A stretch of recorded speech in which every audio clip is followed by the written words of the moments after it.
Welcome back to another episode of the Miami Heat Roundtable. My name is Amir, joined today by Martel. You can find him at Miami Heat Zone Podcast. We got Trent. You can find him at Miami Heat Network. And we got another special guest joining the show today. We got Dub from Dub's World. What's up, man? How you doing? I'm chilling, man. We also repping PC coming from there as well. But yeah, it's cool, man. I've been waiting to join this show for a minute now. I'm glad our timetables are finally here. So let's get right, man. Thanks for joining us, man. Really appreciate it. So we're in the offseason right now. NBA playoffs are still going. Boston Celtics up 3-0 against the Pacers. Like luckiest path to the NBA Finals I've seen in quite some time right now.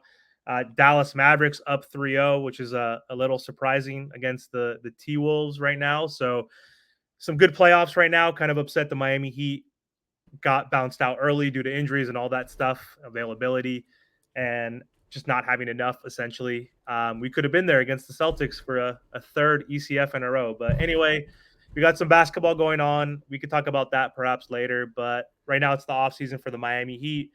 Biggest thing we're waiting for right now are two extensions. One internally with Jimmy Butler, and then two, the most important one I think, honestly, because I think Jimmy's going to stay regardless, is the Donovan Mitchell extension. So we've had some rumors that he was disgruntled and unhappy about the playoff run, and then he came out, talked to Woj, saying, "I'm happy, I'm cool, I'm determined." And then there's rumors about JB Bickerstaff getting fired and Donovan Mitchell not getting along with him. He got fired last week. So it seems like Donovan is potentially going to stay. And there's reports from Shams and people out there basically saying the same thing. So, Dub, let's get started with you first. So, let's say we don't get Donovan Mitchell, because even if he doesn't sign that extension, we know the Cavs, it came out saying, a report saying from, what was his name, something Terry Pluto from the Cleveland.com, they are going to indeed try to trade him if he doesn't sign that extension. But we're going to have to compete with a lot of people to get him. So let's say we don't get him. What will be your ultimate plan B for the Miami Heat? We have to make some sort of moves. We're probably going to lose Haywood and Caleb, so we need to replace them with some, free agents for like the veterans minimum. But like, we could still trade Tyler. We could still trade Terry. We could still trade the kids. What's your plan B? What's like your best scenario in terms of a plan B if Mitchell stays with the Cavs? Yeah, if Mitchell stays with the Cavs, honestly, to compete, I don't see a plan to work. We have to wait for some of these contracts to finish. Tyler Herro's contract's not going to finish until a little bit. Duncan Robinson's is almost done, but we're not going to be able to make some really big moves until we move off of some of those. And now you got Jimmy Butler asking for max for 2 years. That's money tied up right there. So if Donovan Mitchell's not able to come here, I'm not going to lie. Miami, the best thing they could probably be is a playoff team, and that's it. So, I mean, if they're content with that, because Caleb Martin, I think he's going to ask for a bag in this offseason, right? So we may not even keep him. It's just not looking good for us, bro. I'm hurt. I'm torn. It seems like to me the Jimmy Butler era is over. Jimmy Butler's, if we give him that max right there, I don't really realistically, I don't know who else we can bring over on board that we can afford to win the championship. I just don't.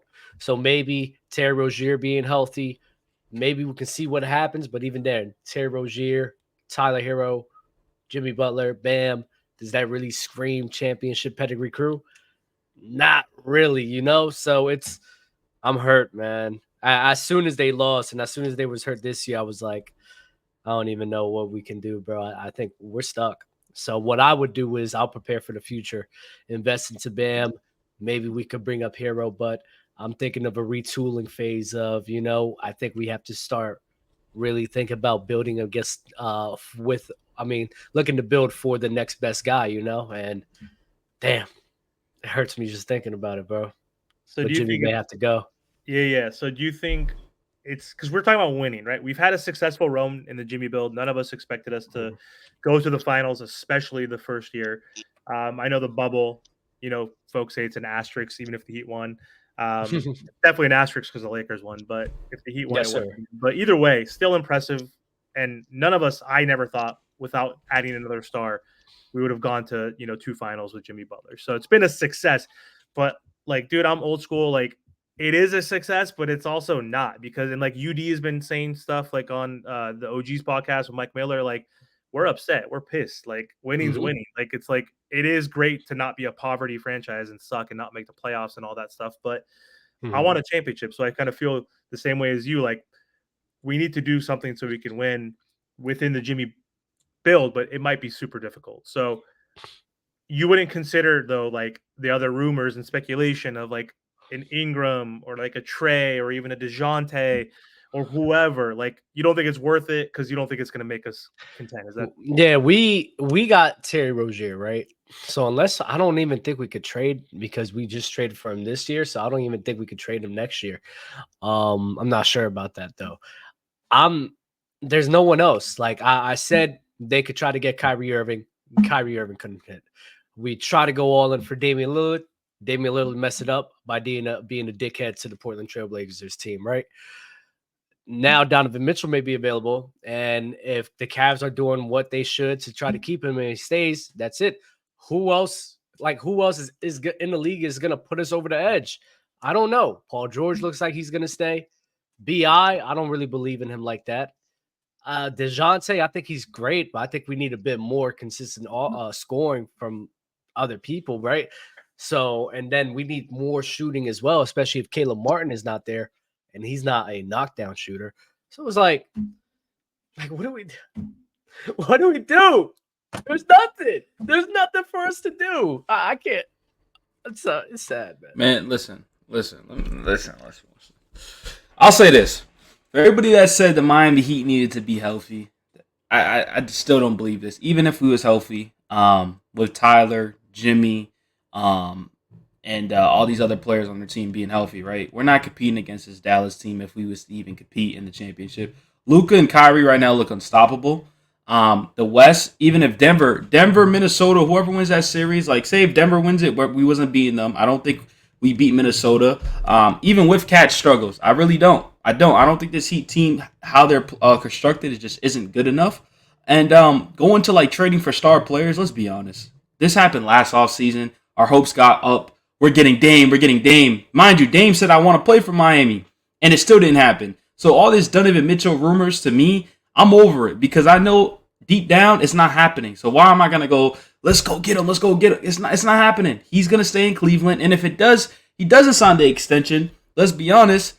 The Heat are gonna be like, well, we're just gonna give this up, and you're gonna deal with it because that's what the organization think they are. They think they can lowball people, and then that's what happens. The Bucks come out of nowhere. They say, well, we're gonna go take him, right? And there's plenty of other shooters for Mitchell that have better offers than us. Unless we're throwing Jaime, Jovic, Tyler, and a bunch of other stuff to get Donovan Mitchell, I don't see us getting him. So it's really the ball's on Mitchell's court. I agree with you to an extent with Mitchell. Like Mitchell can bring us to that championship land. He fits the BAM timeline around the same age and stuff like that. I wouldn't mind DeJounte. DeJounte does seem more realistic than Donovan Mitchell. A Trey Young makes no sense. We already have Terry. What are we doing that? We're putting Terry as a sixth man? I don't personally like that.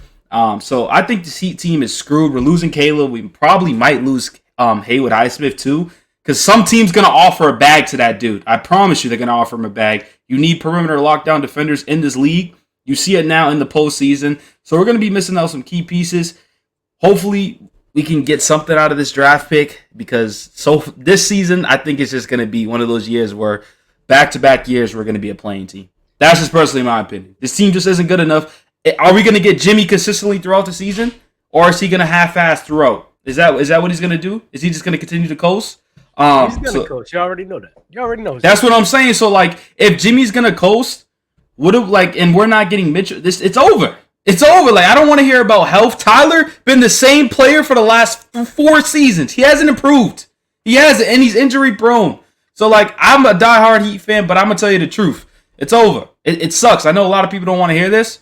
But it's rough. We're gonna have to do a little retool and go and go forward. My opinion. And I want to talk about Highsmith that you brought up. Yeah, he's gonna be one of them guys where they're gonna be like, yeah, he was good on Miami. He ain't gonna be good nowhere else. I 100%. promise you, he's not gonna be good nowhere else. 100%. But wait, let me chime in real quick though, because Max Strus is the only player that's looked fine, right? Like Gabe, I know he had to deal with injuries. But there's been other players that have been shipped together. Think so? Your point. No, but Strus one been fine? player though, DJJ. He's starting. He's the starting 4 in the Western Conference rounds. Like DJJ's look pretty good. So it's Nah, Took Luka Doncic tax, man. He That's made him. Luka Doncic tax. Luka made him. Luka's making him. That man was getting up out the league until he got on Dallas, bro. I'm not gonna hold you. Still got to hit those threes. He can still. Hey, Amir, not to cut you off, but listen, Go for it. Max Strus was horrible. In the postseason, the dude was horrible. Like he was horrible throughout the regular season. You're right. Yeah, like he had a couple good moments, but yeah, he wasn't up to. That's what I'm saying. So Kendrick Nunn, who just won a championship in the EuroLeague, Gabe Vincent forgot how to play basketball. Everybody that leaves this organization is gonna play bad. So go get your bag now, because after you leave this, you're probably not gonna be in the league as soon as your contract's up. So the main thing is they don't know how to use these guys, right? I That's remember the biggest. Yeah, like Kendrick Nunn. I think Kendrick is still playing the league. You see how he's nearly going crazy, right? Bro, like Kendrick Nunn, especially when he got on the Lakers, like he was never a spot-up shooter. A lot of times, like when he was going on these teams, they're trying to make him a spot-up shooter. And it's like, that's not really who he is. And some of the way that mainly the Lakers, the way they play basketball, it's a LeBron system. It's not an actual system that players can really be themselves, right?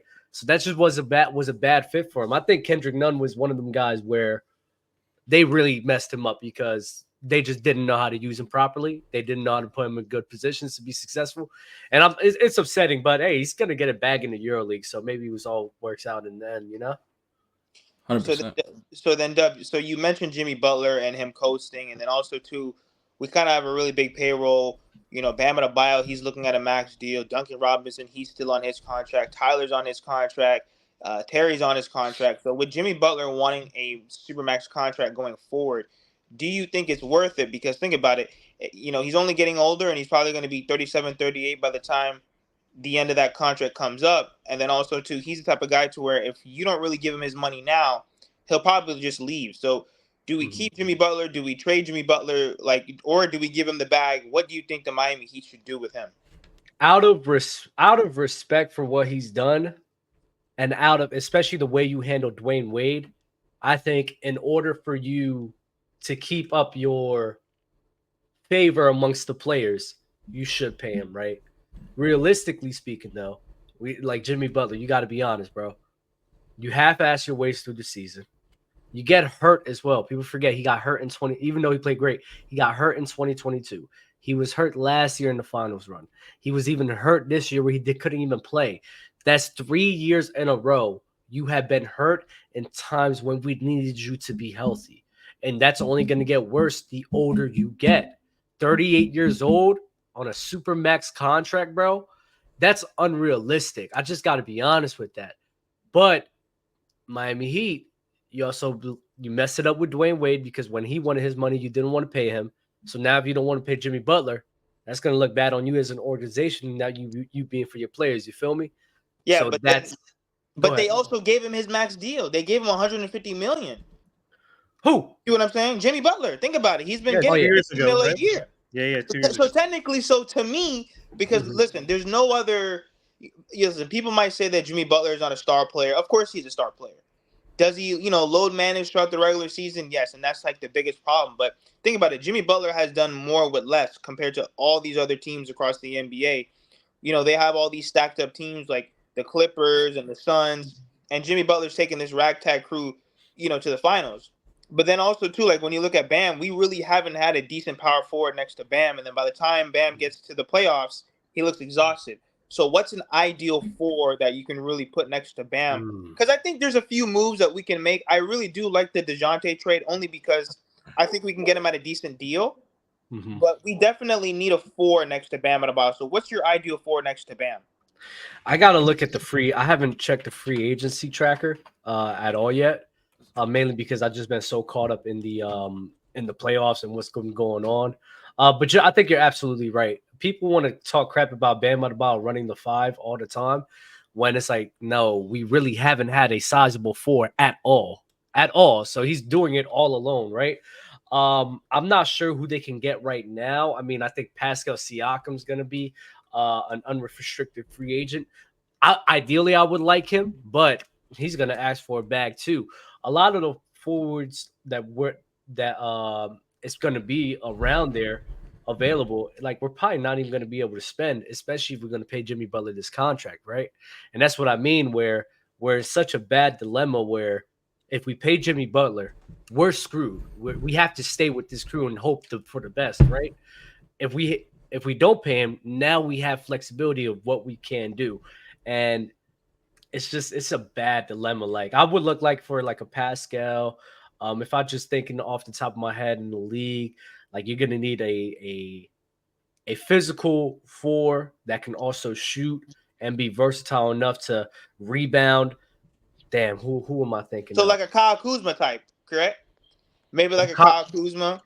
Kuzma maybe offensively, but defensively is not going to be great for us. You know, defensively, that's gonna hurt us a lot, honestly. So Dub, because I made a video on power forwards and the list is horrible, and I'm going for more realistic targets. Yeah. And some people be like, well, these are not star players, but I'm also just talking about depth purposes. So like a player like Nick Batum and Covington stand out to me just for depth purposes.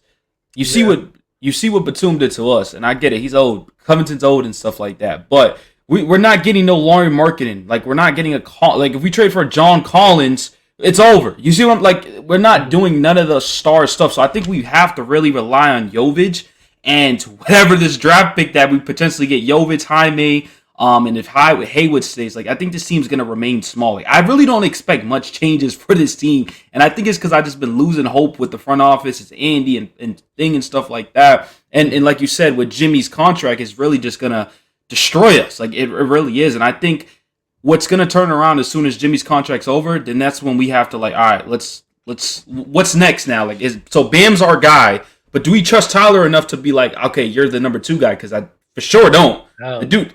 Exactly. So this is why we're in it's a weird predicament, and it's really, really tough. But I was looking at the NBA standings, and I'm gonna be honest with you guys, we might be cooked because Celtics are gonna be back next year. The Knicks are for sure gonna be back next year, a healthy roster. The Bucks are gonna be back next year. Cleveland, I don't know what the hell they do. I'm not too worried. But Magic, they had a really good season. Indiana's in the Eastern Conference Finals, so we can't talk really much about them right now. We can't. I can't say shit about them. They did their job. Philly's gonna. I mean, if they get PG or a star player over there, they're always gonna remain. So it's just like I think we could still be a top 8 seed in the East. But if our roster's just not good, and I think a lot of these teams that I just named have better depth. Like I mean, Indiana alone, they have 3 bench players that should be started. Like Obi, TJ, Isaiah Jackson, Ben Mathurin. He's coming back from injury next season. So like. The East is kind of like deep compared to what Miami's roster is looking like right now, and it's just not a good look. It's tough. To go back to what Martel said, and my Trent, you actually made a very good point. Realistically, with the money contracts and everything people available, it's not much to choose from, right? But if you gotta ask me like a forward that will be ideal, like you're gonna look like a Cat, you're gonna look like for a Jeremy Grant on Portland. They're like Jabari Smith or Tari Eason from the Houston Rockets. Any forwards like that would be great for them. But they're locked in with their teams. They're not available or they cost too much. Like we're fucked, bro. Like we can't do anything. We can't do anything, and there's no forwards available that is going to be helping us out, man. I would love Keegan Murray. I think Keegan Murray would be great, bro. But he's on. Yo. It's bad. It's bad right now. Yo, bro, like I've been avoiding talking about Miami because the more and more I talk about it, the more and more I see us in a scenario where, bro, we're these next few years, we're gonna be fucked. We're gonna be so screwed, bro. And there's gonna be mad criticism too. I can tell now. Pat Riley needs to quit. Eric Spoelstra's cooked. Jimmy's cooked. It's like, bro. I mean, at the end of the day, the team has overachieved already, and we all wanted a dub up here, right? And that was my gripes, especially the Kyle Lowry contract really messed us up in that time frame because it left us like with no breathing room to make some moves. It's just sad and shit. Yeah, there's nothing for us to do, man. You go. I was going to ask you, since you made the power forward video, and just thoughts in general, because we know you love Tyler Herro, and he's your hero, obviously, right? So what are your thoughts, though, like of trading Tyler, and because he's making close to $30 million next season, And we have up until the trade deadline in February next year. So like there's guys that could be available that are power forwards right now. This is nothing to like move the needle. We're not gonna get like a superstar power forward. There's not many bigs in the league that are available, right? More guards are available. But what are your thoughts though? Like if someone like a Gafford or PJ Washington, which we've mentioned in past videos, come available, you see what they're doing with Dallas. I know Dallas, their two superstars are elite offensively, and our two stars are not that. But still, you saw the big difference that those two guys are making with their size, their skill, their defense. Is there anyone out there that pops in your head like trading Tyler for two guys that make 15 million? We have no cap space, guys. We have nothing. We're like in the negative right now. We can only make a trade. We're at the first apron. So let's say Bobby Portis becomes available. He's making 12 million next year, 2024. Right? We can get him if he becomes available and someone else. Like, are there two guys that come up and do you think that's worth it? Like, how far can we go if we do that? Like, I don't even know if Milwaukee would take that. But Dub, I seen this thing though, and they almost took Grant Williams for Bobby Portis. So I don't know what they're gonna take. Like, yo, I love a Tyler Herro for Malik Beasley and Bobby Portis. I love that. Hey, but okay, I don't even know if this works money wise, but we talked about this beginning of the year, and Kelly Olynyk and Colin Sexton, what's up? Throw me them. You know why? Because Tyler has no value in my opinion. He made it worse in the postseason. This is the time with no Jimmy, where you have to show out. You had one good game in the postseason, and after that, you played horrendous. So like I said, I don't know Tyler's value. I think but let's just be honest. Tyler's probably he's probably. Right now, like, bro, every season I'm in trade rumors. Just trade me at this point. I feel like that's how he feels at this moment. Like, just trade me at this point. Because the Heat fans are over that dude 100%. I think the organization still loves him. I still think, Pat wants him to turn it around. But I think that's just who he is. I don't think he's going to get any better. I don't think he could possibly get any worse. That's just my opinion. I think he's always going to be a 20-point scorer. But, like I said, I like a Colin Sexton, Kelly Olynyk. Malik Kelly's on a different team though. He's on Toronto now. They're together. They did trade. Yeah. But that's the thing. There's nothing that we can really trade for Tyler in the front office is like, well, or the other front office is like, yeah, I'm gonna take that. I don't see it. I mean, that's a tough part. So and we have to use Tyler for the Mitchell. Because what if okay, let's go unrealistic now, right? What if Mitchell goes, all right, I want to go. I don't want to be here no more. We have to throw Tyler in there, right? I feel like we just can't trade him for something else. And then if Mitchell goes there, it has to be Tyler Herro in there. There's no other option. So the dumbest franchise I've ever seen in my life. Oh yeah, I mean, if we just gave them Jaime and Jovic and picks and whatever, some salary filler. Yeah, that's the dumbest thing I've ever seen. The dumbest thing. Hey, yeah, like I said, Amir, it's tough right now. I think we're banking on this draft pick. But how can you? It's not even a lottery pick. Like, hey man, we always make our picks, bro. I'm not gonna lie. Yeah. We're gonna strike out. Yeah, I mean, Jaime, like Jovic. You're gonna have to build around Jaime and Bam, bro. Like that's what we're gonna almost like similar when LeBron left. Y'all really think Jovic that good? I think he's terrible. No. Jovic is terrible. Why do people think he's so untradeable? Yo, I hate going on Heat Twitter, Heat YouTube. No, let's keep Jovic. Let's keep for what? Why? What do you? He don't play defense. He could barely jump. He's not a good shooter. He's not a good mid-range shooter. He's not a good three-point shooter. He's not good at getting to the rim. He's not a great passer. Like, what the hell is he great at? Come on. He's 20. Okay, I'm not a delusional. I'm not. If Donovan Mitchell becomes available tomorrow and says, I'm not signing my extension, do you think I'm one of those, Trent, that's going to say, no, I'm not going to trade both Jaime and Jovic? Martell, you know that. We're going to trade Tyler. You got to go all in. You got to go all in. Put all the chips. Give him Jovic, give him Jaime, give him all three picks, right? The 15th pick, the two future ones, and everybody. Like, I'm on. But he's only 20. Like, he did shoot 40. I don't care. I don't care. There's no guarantee, but he has talent. He has upside. He's 20 years old. This is the problem. Upside. They start him and then take him out the lineup for the whole game.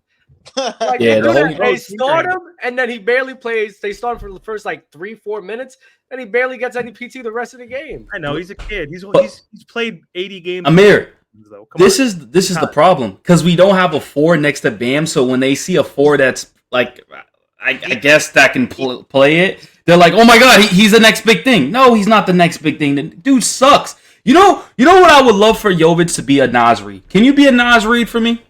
Maybe. Can you do that? Yeah. Can you? He ain't doing it. No, what do you think about Jovic? No, the problem is that the Jimmy Butler window is closing. We don't have time to sit back and wait for Jaime. He could play right now. Jovic, he's still gonna take maybe another 1 or 2 years to fully see what he's capable of, and we don't have enough time. The way he plays, he's kind of like a Gallinari type, which is perfect next to Bam because his floor spacing. I do think he's a decent passer and a decent 3-point shooter, but I don't think we have to necessarily get a star. And I've kind of been saying this for years, and Dub was right. That Kyle Lowry mistake set us back like 10 years, and people don't realize that. We were missing $90 million in the span of 3 years, and people don't realize how detrimental that was to the Miami Heat. And that's Jimmy Butler's fault. And he never held Kyle Lowry accountable in any way, shape, or form. And don't get me wrong, Terry has a lot of questions to answer too, because when he gets back on media, what happened to his neck?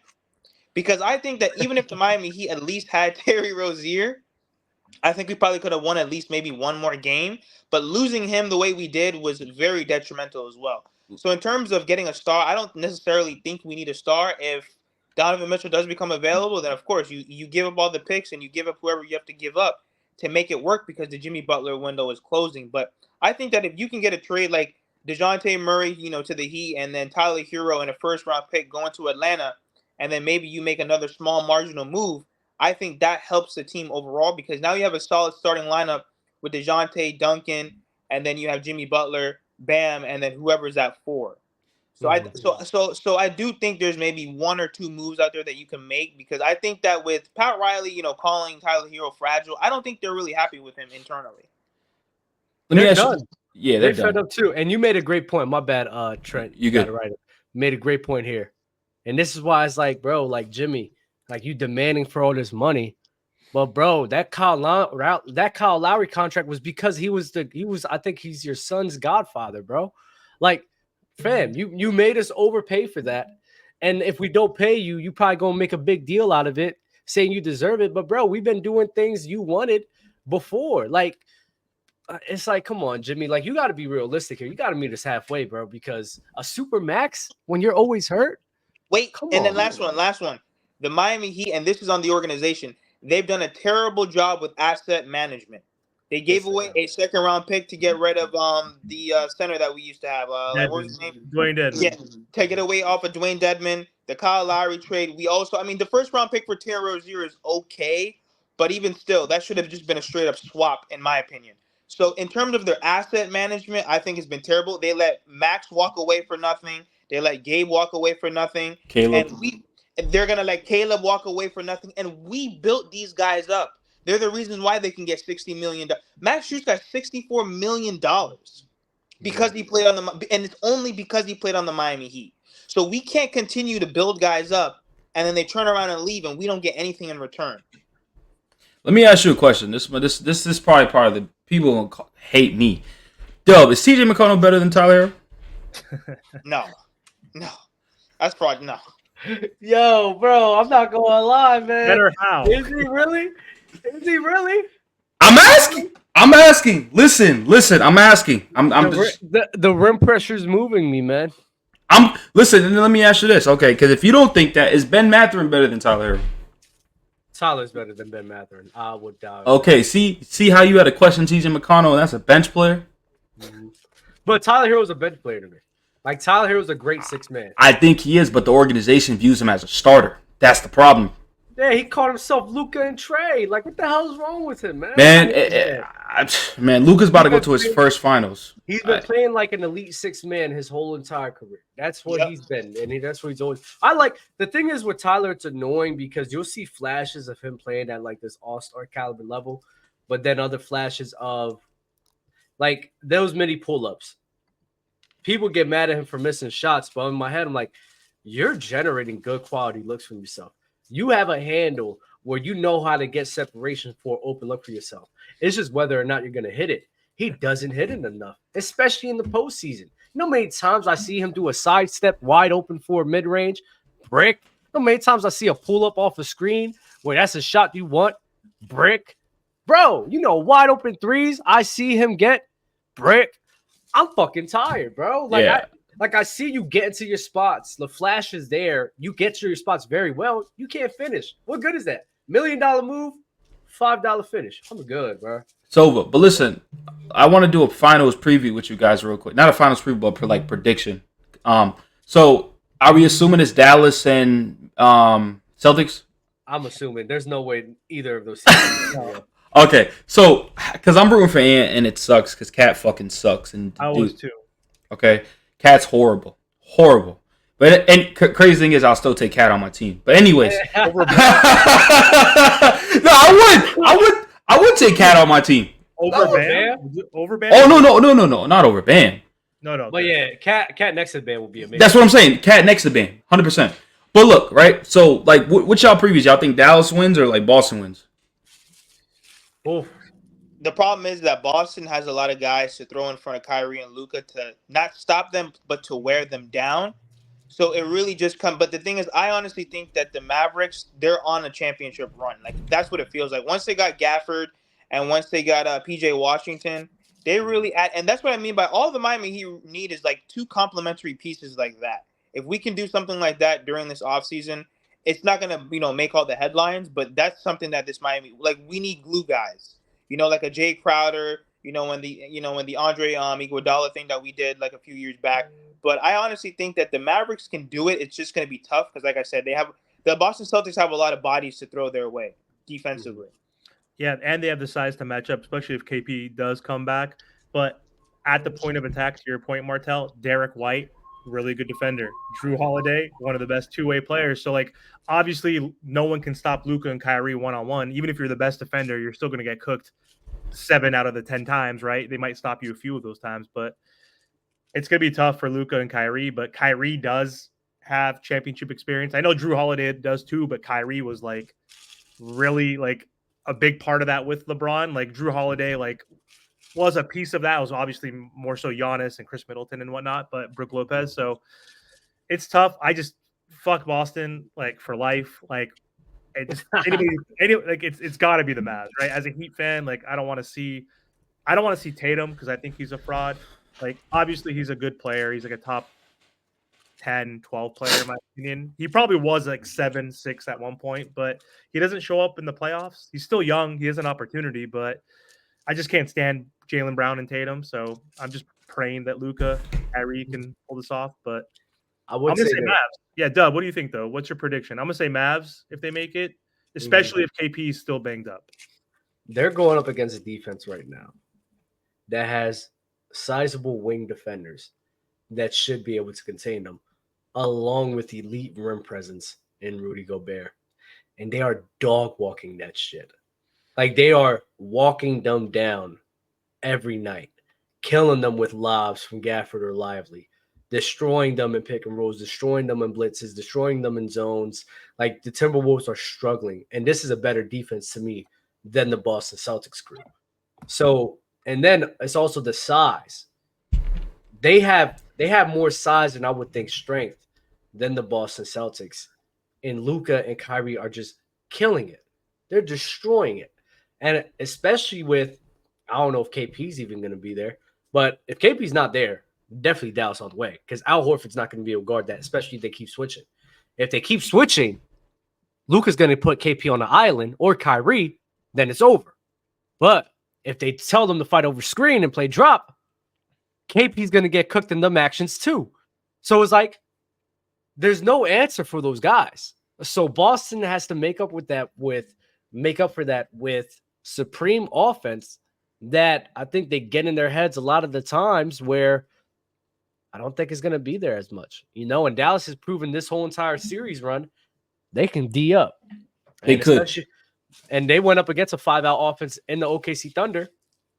And it was really Shai Gilgeous-Alexander that was building that shit up because of those mid-range shots. JT going to hit them shots like Shai? I don't think so. But I'll say this, Dub, right? I think the most important thing is to me is Luka and Kyrie Irving's gonna do their thing. But because Derrick Jones Jr. has struggled in this series consistently from the 3-point line. He finally came back to life last game at home. But and so has PJ. I mean, I've been betting on PJ. This is how I know PJ it's been struggling. I've been betting on that dude to give me 10 points. And if he's not in that corner, he's a terrible shooter. If he's not in that corner 3-point, he's a terrible shooter. But if those two players are hitting, I don't see how you beat the Mavs. Especially if Lively comes back. I think he will. I think he's going to be fine. There's reports that Maxi Kleber's coming back. That's only going to space the floor out even more. You've seen him in the stretch alone, just going against the Clippers, hitting 4 threes. Like, he's not great, but when he's hitting, he's hitting. And how Luka, runs that offense, and Kyrie Irving runs that offense, they're so the defense is so focused on them that everybody's open. The most Lively hasn't missed a shot in this series. He's 13 for 13. He hasn't missed a shot because playmakers are just making it so easy for him and Gafford. So easy. So Dallas is a tough team, but Bro, I have a friend that's a Dallas fan, so I have to root for Boston. Because I work with him and he's in my ear every day. In my ear, I don't. So F Dallas. Let him win. Let him. Nah, bro, no. Because you're not a friend, man. That's crazy. Nah. Look, but hear me out. Because I'm a Russell Westbrook fan, so I betted with him in the first round and I lost. So ever since then, he's been in my ear and I've just been rooting against him. And then I've been rooting for Ant. And they just got busted up. So both of the teams I've been rooting for are getting busted up. Root for Boston then. That's awesome. I hate Boston though, but I'm from Boston, but I hate Boston. But I don't want to hear Boston. We're good, guys. Cool. Dallas is winning. All the teams he's been signing with has been getting dog walk. Boston about to get dog walk. We're good. We're good. For sure. That's it right there. You're Stephen A. Smith, man. For sure. Hey. We here. For sure. Oh yeah. All right, guys. Yo, Dub, so thank you so much, man. Really appreciate you hopping on the show today. Do you want to let the audience know where they can find your stuff before you hop off? Man, you see me on PC, you can see me on Dub's World, man. Whichever one, man. Just type Dubbonair or Player's Choice. That's all. For sure. Martel, you want to like, share, comment, subscribe, and thank you for all the support. Have a good one, guys. Peace.